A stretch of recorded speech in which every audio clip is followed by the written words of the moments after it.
Saoner police station अंतर्गत आदासा येथील शमी विघ्नेश गणेश मंदिर येथे सकाळी 4 वाजता उच्च न्यायालय मुंबई खंडपीठ नागपूरचे न्यायाधीश नितीन सांबरे यांच्या हस्ते कळमेश्वर तहसीलचे न्यायाधीश, संस्थेचे अध्यक्ष न्यायमूर्ती राठोड व मंदिराचे विश्वस्त जयंत मुलमुले, ॲडव्होकेट श्रीकांत पांडे, ॲडव्होकेट शिशिर बनाईत आदींच्या प्रमुख उपस्थितीत श्री गणेशांचा अभिषेक, पूजन, महाआरती करून भव्य यात्रेची सुरुवात करण्यात आली। आज हमारे आदोषत्र सुबह के 5 बजे यहाँ पे तिल चतुर्थी, संकष्टी चतुर्थी के दिन भव्य मेला लगा रहता है। यहाँ ऐसा मान्यता है कि हर साल और जिसने भी मनोकामनाएं लिया है वो पूर्ण होती है। श्री गणेश जी, गणपति बप्पा, आप देख सकते हैं भाविक की सुबह से ही 5 बजे से गर्दी।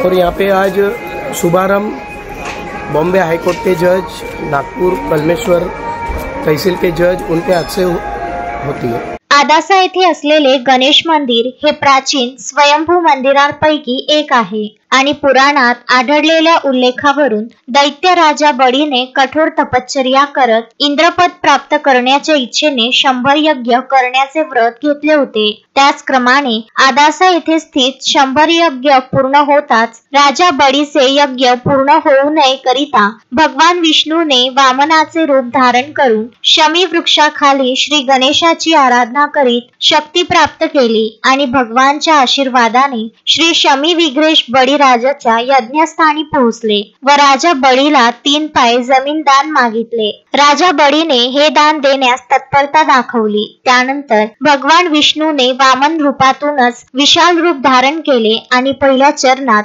पृथ्वी, दुसऱ्या पायावर आकाश आणि तिसरा पाय राजा बळीच्या डोक्यावर ठेवत त्याला पाताळात पाठवले गेले। त्याचे वर्णन पुराणातही आढळते आणि या दिवशी तीळ चतुर्थी असल्याने तेव्हापासून तीळ चतुर्थी निमित्त येथे भव्य जत्रा भरू लागली व संपूर्ण विदर्भासह महाराष्ट्र, मध्य प्रदेश तसेच देश विदेशातून भाविक मनोकामना पूर्ण करण्यासाठी येथे मोठ्या भक्तिभावाने येतात। आज चतुर्थीचा दिवस आहे। सगळ्यांना सर्वप्रथम चतुर्थीच्या खूप खूप शुभेच्छा। मी दरवर्षी इथे सकाळी येते 4 वाजता आणि देवाचं दर्शन घेते आणि इथे माझ्या प्रत्येक मनोकामना पूर्ण होतात, म्हणून माझी या गणपतीवर खूपच जास्त श्रद्धा आहे। धन्यवाद।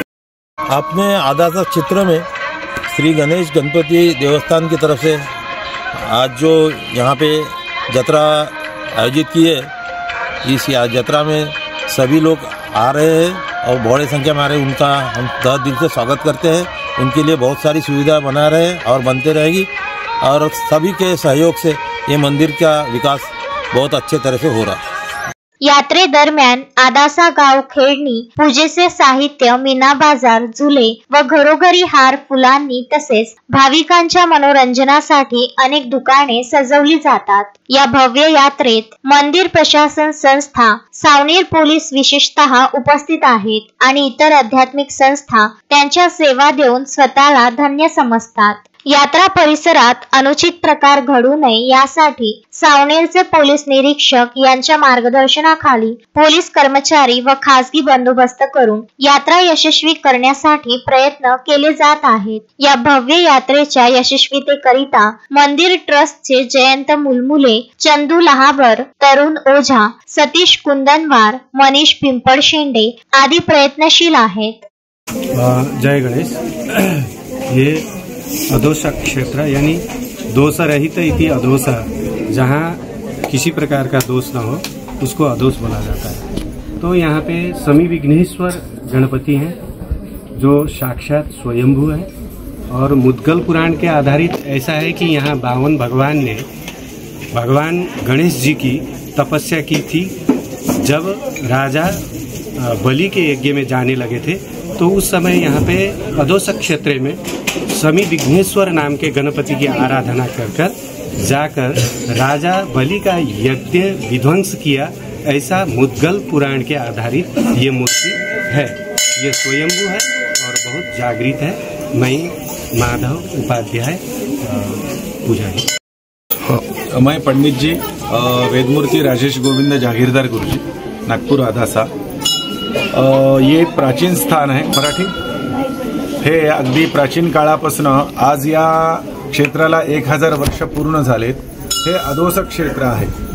इथे वामन बळीचार्यांनी शतयज्ञाचा संकल्प केलेला आहे आणि 99 यज्ञ पूर्ण झाले. 100वा यज्ञ सुरुवात होणार त्यावेळेस हे गणपती शमीच्या झाडातनं प्रगटले, म्हणून यांना शमी विघ्नेश वक्रतुंड असं नाव देण्यात आलं. हे अदोस क्षेत्र आहे. हे या क्षेत्रात हा गणपती नवसाला पावणार आहे. अनेक लोक इथे नवस बोलायला येतात आणि ते नवस पूर्णही होतं आणि हे अदोस क्षेत्र संबोधल्या जातं. त्यामुळे लोककल्याणकारी आज जसा पौष कृष्ण चतुर्थी आहे, आज आदासाचा द्वार यात्रा म्हणून सुरू होते. हे अदोस क्षेत्र खूप प्राचीन काळापासून आहे आणि इथे अविरत सेवा चालू आहे. पियुष शिंजुवाडिया, विदर्भ न्यूज, सावनेर.